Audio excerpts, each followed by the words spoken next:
नमस्कार आप सभी लोगों को। मैं प्रमोद कौशल आप सभी का वेलकम करता हूं अपने YouTube चैनल सर्वोदय इंस्टीट्यूट पर। सभी लोगों को एक यही कहेंगे कि जुड़ते रहिए इस प्लेटफॉर्म से कम कुछ ना सही तो कुछ तो मिल रहा है। और सबसे अच्छी बात है कि उल्टा पुल्टा कुछ नहीं मिल रहा है। जो भी मिल रहा है आपके काम का है। देर सवेर जब आपको याद आ जाएगी तब पढ़ लेंगे, लेकिन पढ़ना जरूरी है क्योंकि बहुत सारे करंट के क्वेश्चन आजकल किसी भी एग्जाम में आते हैं। अगर 50 नंबर का जीएस है तब भी मिनिमम 10 क्वेश्चन, और 100-150 को अगर है तो कम से कम 30, 35, 25, 30 ऐसे क्वेश्चन संख्या है करंट अफेयर की। तो करंट अफेयर एक इंपॉर्टेंट होता है, इसको अच्छे से पढ़ेंगे तो बहुत फायदा मिलेगा। चलिए स्टार्ट करते हैं। आज की जो न्यूज है ये 3-4 अक्टूबर की न्यूज कवर कर रहे हैं आप सबके साथ हम। अभी हाल ही में केंद्र सरकार ने कितनी भाषाओं को शास्त्रीय भाषा का दर्जा दिया? मोस्ट इंपॉर्टेंट है। शास्त्रीय भाषा वो होती जिनका कम से कम 800-1000 वर्षों का इतिहास रहा। बड़ी हमारी प्राचीन भाषा है। शास्त्रीय भाषाएं हमारी 8वीं अनुसूची में तो हैं, लेकिन 8वीं अनुसूची में 22 भाषाएं हैं। तो सारी भाषाओं को शास्त्रीय भाषा का दर्जा हम दे नहीं सकते। लेकिन अभी तक जो हमारे पास शास्त्रीय भाषाओं की संख्या थी अभी तक, वो संख्या 6 थी। और अब कितनी भाषाएं हो गई हैं जिसमें संख्या बढ़ जाएगी? तो पहले आप लोग खुद ट्राई करिएगा।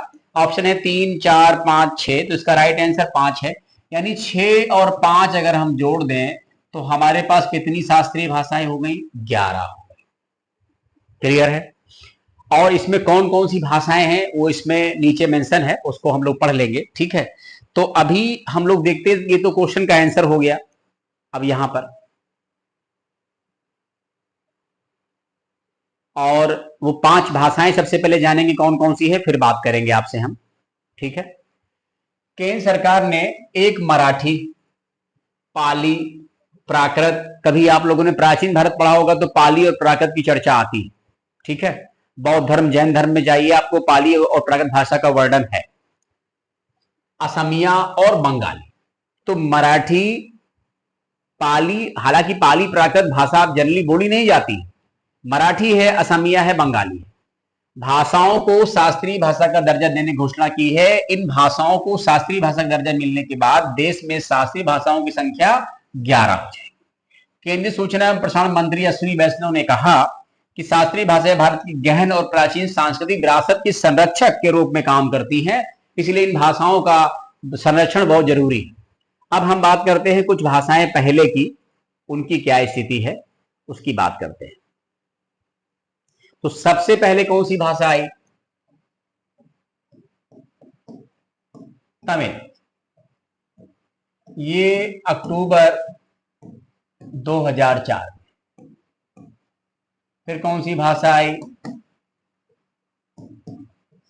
संस्कृत 2005 में। वहां का ईयर सेम ही रहेगा, उस ईयर में कोई बदलाव नहीं है।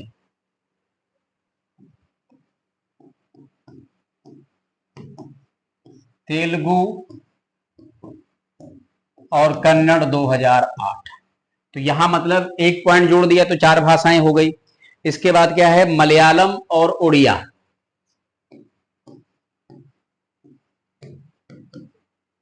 मलयालम 2013, उड़िया 2014। और ये 5 भाषाएं जो भी हमने कहा है, प्राकृत, पाली, असमिया, बंगाली, प्राकृत, पाली, असमिया, बंगाली, और इसके अलावा एक भाषा और आनी चाहिए। ठीक है, तो हाँ, मराठी आनी चाहिए ना, महाराष्ट्र। तो 5 ये भाषाएं और 6 ये भाषाएं। तो इन 5 भाषाओं का सबका ईयर क्या होगा? ठीक, सबका ईयर लिख दिया, जिसमें जो नंबर 3rd पॉइंट है तेलुगु और कन्नड़, ये हमारी। लेकिन ध्यान रखेंगे पाली और प्राकृत भाषा हमारे संविधान की 8वीं अनुसूची में नहीं है। ऐसा ना हो क्वेश्चन टफ बना दे और आप फंस जाएं। पाली प्राकृत हमारी प्राचीन भाषाएं हैं, बट हमारी 8वीं अनुसूची का हिस्सा नहीं है ये भाषाएं। ध्यान रखेंगे आप सभी लोग। ठीक है, ये सब जैसे खरोष्टी, ग्रीक, आर्माइक, ये सब हमारी क्या लिपियां हैं। भाषाएं अलग होती, लिपि अलग, जैसे देवनागरी लिपि। तो ये पॉइंट एक मोस्ट इंपॉर्टेंट है जिसको आप सभी लोग ध्यान रखेंगे। इसके बाद क्या है पॉइंट?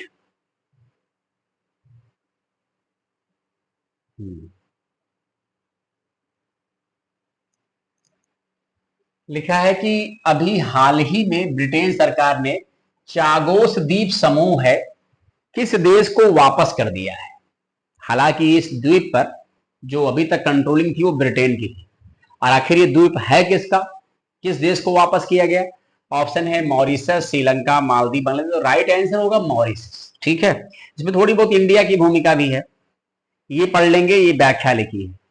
ब्रिटेन ने लंबे समय से विवादित चागोस द्वीप समूह की संप्रभुता मॉरिशस को सौंपने पर सहमति व्यक्त की है। चागोस हिंद महासागर का किसका हिस्सा है? हिंद महासागर का 60 से अधिक द्वीपों का एक द्वीप समूह है। ब्रिटेन के विदेश मंत्री डेविड लेमी ने कहा, समझौता इस महत्वपूर्ण सैन्य अड्डे के भविष्य को सुरक्षित करता है, इससे वैश्विक सुरक्षा में हमारी भूमिका मजबूत होगी, इसके अलावा मॉरिशस के साथ हमारे रिश्ते भी अच्छे हो जाएंगे, मजबूत हो जाएंगे। ठीक, अगला क्वेश्चन क्या है?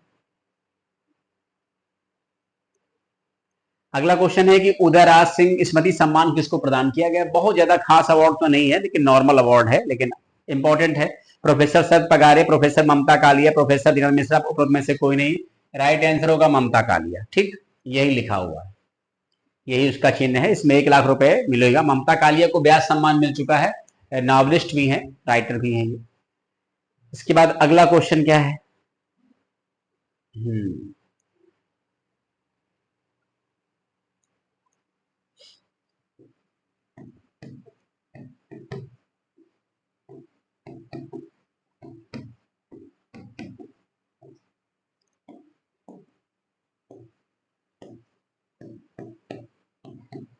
अब बताइए, अभी हाल ही में किस देश में LGBTQ, लेस्बियन, गे, बाइसेक्सुअल, ट्रांसजेंडर, ये सब आप लोग जानते होंगे। थर्ड जेंडर समझ लीजिए इसको, इसको आप कह सकते हो थर्ड जेंडर। ना प्रॉपर ही है ना प्रॉपर सी है, मतलब कॉमन कॉम्बिनेशन है, इसलिए इनको LGBTQ कहा जाता है। LGBTQ, लेस्बियन, गे, बाइसेक्सुअल, ट्रांसजेंडर। ठीक है, तो इसमें लिखा है कि अभी किस देश ने अपने पार्लियामेंट में इस पर जो है एक कानून बनाने का प्रयास किया है, वो कौन सा कंट्री है? और ऑप्शन है आपके सामने जॉर्जिया, किर्गिस्तान, यूक्रेन, पाकिस्तान। तो राइट आंसर हो जाएगा जॉर्जिया। हमारे यहाँ कुछ मामलों में फ्रीडम है LGBT को पढ़ने की, लिखने की, रहने की, ये सब आजादी है, बट शादी करने की आजादी हमारे यहाँ नहीं है। एक सेक्शन था IPC 377, उसको हटा दिया गया है। वो LGBT कुछ अधिकारों पर रिस्ट्रिक्शन लगाता था, बट हमारे यहाँ एक सुप्रीम कोर्ट के मुख्य न्यायाधीश रहे दीपक मिश्रा जी, बहुत बढ़िया न्यायाधीश रहे, मुख्य न्यायाधीश, बहुत उनकी तारीफ। उन्होंने कहा कि LGBT जैसे भी हैं उनको भगवान ने बनाया है, तो हमें लगता है प्रकृति की बनाई हुई चीजों को छेड़ना नहीं चाहिए। वो जैसे चाहे वैसे रहे, वो आपस में रह सकते हैं, जैसे मन जिसके साथ चाहे उसके रखें, जो लोग गे वगैरह हैं, ठीक है, लेकिन शादी ब्याह नहीं करेंगे तो उसका संतान तो उत्पन्न नहीं होगी, तो उनको रहने के साथ में फायदा क्या? लेकिन ये है कि शादी ना करिए, साथ में रहिए, उठिए, बैठिए, ये आपका समुदाय है, उस समुदाय में आप रहिए। ठीक, इसके बाद क्या है?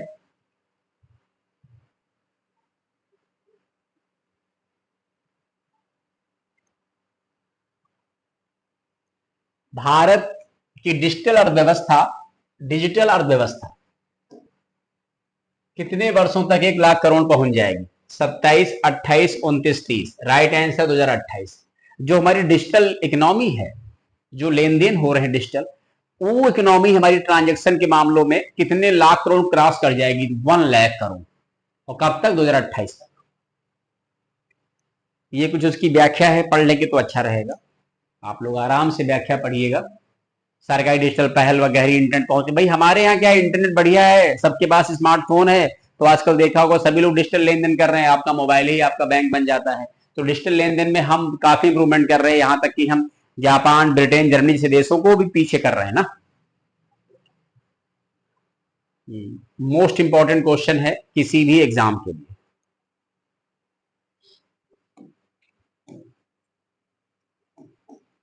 अभी हाल ही में किस राज्य सरकार ने जीरो पॉवर्टी स्टेट बनाने का घोषणा की? चाहते हैं कि गरीबी खत्म हो। ऐसा स्टेट कौन सा है? यूपी, मध्य प्रदेश, गुजरात, महाराष्ट्र। तो राइट आंसर उत्तर प्रदेश होगा। ऐसा योगी जी की प्लानिंग है, देखिए कहां तक कामयाब होते हैं। हर गांव के 25 लोगों को इसमें वो लोग मतलब चुनेंगे जो बहुत ज्यादा आर्थिक मामलों में कमजोर, घर नहीं है, कोई कमाने वाला नहीं है। देखते हैं, अभी तो शुरुआत है, कैसे क्या करेंगे ये सब आप पढ़ सकते हैं, कैसे लिखा हुआ है। तो ये देखिए लिखा है, हर ग्राम पंचायत पर अधिकतम 25 लोगों का ब्यौरा किया जाएगा। इसमें ब्लॉक प्रमुख की भूमिका होगी, पूर्व प्रधान शामिल होंगे, प्रधान शामिल होंगे, कई लोग मिलकर इसको काम करेंगे ताकि गांव को मजबूत किया जाए। ये सब आप पढ़ सकते हैं यहाँ। ठीक है, श्रमिक, आर्थिक रूप से बहुत कमजोर परिवार, भूमिहीन परिवार, कच्चे मकान में रहने लोग, इन लोगों की आर्थिक स्थिति बहुत खराब होती है, ना बिजली मिल पाती है, ना कुछ मिल पाता है। अब अगला क्वेश्चन क्या है, खो खो विश्व कप। गेम तो जानते होंगे, खो खो आप लोगों ने खेला भी होगा। खो खो विश्व कप का आयोजन 2025 में कौन सा देश कर रहा? अभी खो खो वर्ल्ड उसमें नहीं शामिल है, ओलंपिक में प्रयास है। Bharat, Japan, Australia, Pakistan. Right answer होगा भारत। इसकी व्याख्या पढ़ लेंगे हम लोग।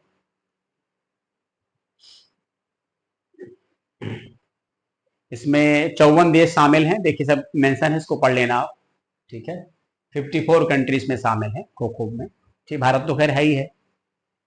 इसके बाद लिखा है प्रधानमंत्री इंटर्नशिप योजना। ठीक है, एक प्रकार की आपकी ऐसी स्कीम है जो आपको रोजगार तो देगी देगी, रोजगार के अवसर भी खोलेगी। आपको शुरू में तो थोड़ा बहुत प्रशिक्षु रहेंगे, आप ट्रेनी रहेंगे तो कम पैसा मिलेगा, 5,000 रुपए महीने मिलेगा 1 साल तक, और उसके बाद कारपोरेट फील्ड में आपको नौकरी मिलने का अवसर मिलेंगे, जैसा कि इसमें लिखा होगा।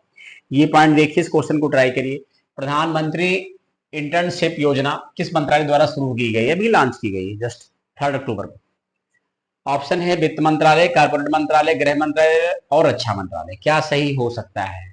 ठीक है, तो इसका सही आंसर है कारपोरेट मंत्रालय। इस योजना पे सरकार का 800 करोड़ रुपए का खर्च होगा और तकरीबन इतने युवाओं को लक्ष्य बनाया गया है, 1.25 लाख युवाओं। देखते हैं कहां तक कामयाब होगी स्कीम। आप सब लोग इसमें जुड़ सकते हो, कोई आपका छोटा भाई बहन हो वो भी जुड़ सकता है, या आप खुद इसमें अगर इस एज में आते हैं तो इसमें शामिल होने की ये एज है।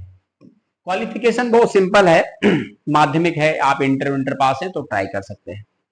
बाकी इसकी व्याख्या लिखी है, आराम से पढ़िए। देखिए 3 अक्टूबर से पायलट प्रोजेक्ट तौर पर शुरू कर दिया। इसमें कंपनियां आवेदन आमंत्रित कर सकती हैं। ये सब देखिए बढ़िया लिखा है, आराम से बैठ के पढ़िए खूब आराम से। ठीक है, इसमें कैसे कैसे क्या क्या मिलेगा, अब इसको धीमे धीमे बढ़ाते जाएंगे।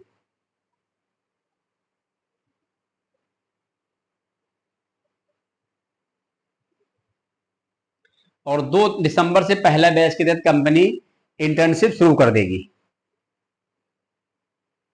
1.25 लाख अभ्यर्थियों को इससे जोड़ने का लक्ष्य रखा गया। बजट 800 करोड़ रुपए है। कितना फायदा मिलेगा आपको? 5,000 रुपए महीने मिलेंगे। शुरू जब ज्वाइन करेंगे तो एक मुश्त 6,000 मिलेंगे, फिर हर महीने 5,000 मिलेंगे आपको। ये देखिए, आवेदक माध्यमिक परीक्षा, अब ये क्वालिफिकेशन है, ये शर्तें ये फुलफिल होना चाहिए। आवेदक माध्यमिक परीक्षा उत्तीर्ण किया हो, शीर्ष 500 कंपनी को शामिल किया गया है, एक मुश्त 6,000 रुपए दिए जाएंगे, बाकी हर महीने 5,000 मिलेंगे आपको। ठीक है, कौन कौन देंगे? आयु आपकी ये होनी चाहिए और किसी रोजगार में शामिल नहीं होने चाहिए आप, ये ध्यान रखेंगे आप, कोई जॉब नहीं होनी चाहिए आपकी। इसके अलावा वित्तीय वर्ष 24 में पारिवारिक आय, यानी पिछले जो आप फाइनेंशियल ईयर बीता है उसमें पारिवारिक आय 8 लाख से ज्यादा नहीं होनी चाहिए। आपके माता पिता सरकारी जॉब में ना हो। देखिए क्या लिखा है, परिवार का कोई मेंबर गवर्नमेंट जॉब में ना हो, यानी यहां तक कि आपका बड़ा भाई बहन है तो भी रिस्क है आपके लिए, आपको नहीं लिया जाएगा। ये टोल फ्री नंबर है, यहाँ कॉल करके, ये उसकी साइट है, आप सभी लोग अप्लाई कर सकते हो, दूसरों को भी इन्फॉर्म कर सकते हो। एक अच्छी स्कीम है और कोई ऐसी बातें हैं जो दूसरों को बताने में फायदा है तो जरूर बताना चाहिए। चलिए बहुत बहुत धन्यवाद, थैंक यू सो मच। जुड़िए इस प्लेटफॉर्म से, सभी लोग जरूर शेयर करिए, मैक्सिमम शेयर करिए, कमेंट करिए, दिल खोल के लाइक करिए। सर डर किस बात का है, जब कुछ कर रहे हो तो फिर अच्छे से करिए ना। Thank you so much.